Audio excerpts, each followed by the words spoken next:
ഇവിടെ ഞങ്ങൾ നേന്ത്രപ്പഴം എപ്പോഴെങ്കിലുമൊക്കെ മേടിക്കാറുള്ളൂ. കാരണം നമ്മുടെ നാട്ടിലെ മാതിരിയല്ല, നല്ല റേറ്റാണ് കേട്ടോ. അപ്പോൾ അത് ഇന്ന് ഏട്ടൻ വന്നപ്പോൾ കുറച്ച് കൊണ്ടുവന്നപ്പോൾ ഞാൻ വിചാരിച്ചു കായ്പോളം ഉണ്ടാക്കാമെന്ന് വിചാരിച്ചു. അപ്പോൾ അതാ ഞാൻ രണ്ട് മുട്ട എടുത്തിട്ട് നന്നായിട്ടൊന്ന് ക്രഷ് ചെയ്ത് വെച്ചിട്ടുണ്ട്.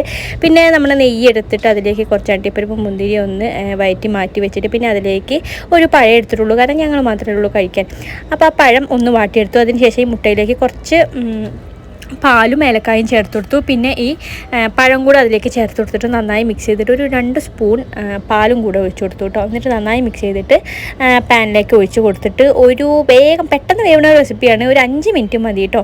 അപ്പോൾ ഒരു 5 മിനിറ്റ് കഴിഞ്ഞപ്പോഴേക്കും ഞാൻ തുറന്ന് നോക്കിയപ്പോൾ നല്ല അടിപൊളിയായിട്ട് കിട്ടിയിട്ടുണ്ട്. ഇത് ഞാൻ അങ്ങനെ എപ്പോഴൊന്നും ഉണ്ടാക്കാത്ത റെസിപ്പിയാണ്. പക്ഷേ ഇത് നന്നായി കിട്ടിയപ്പോൾ എനിക്ക് നല്ല സന്തോഷമായി. സംഭവം നല്ല ടേസ്റ്റ് ഉണ്ടായിരുന്നു. ഏട്ടന് കൊടുത്തപ്പോൾ ഏട്ടന് നന്നായി ഇഷ്ടപ്പെട്ടു. കുഞ്ഞിച്ചക്കനും കഴിച്ചു, പക്ഷേ അല്ലൂസ് കഴിച്ചില്ല കേട്ടോ. അവന് ഇഷ്ടപ്പെട്ടില്ല. അവൻ പിന്നെ അങ്ങനെ ഒന്നും കഴിക്കാറില്ല. അപ്പോൾ ഓക്കെ. അപ്പോൾ ഇഷ്ടമുള്ള സ്നാക്സ് ഏതാണെന്ന് വെച്ചാൽ എല്ലാവരും ഒന്ന് കമൻറ്റ് ചെയ്തേക്ക് കേട്ടോ.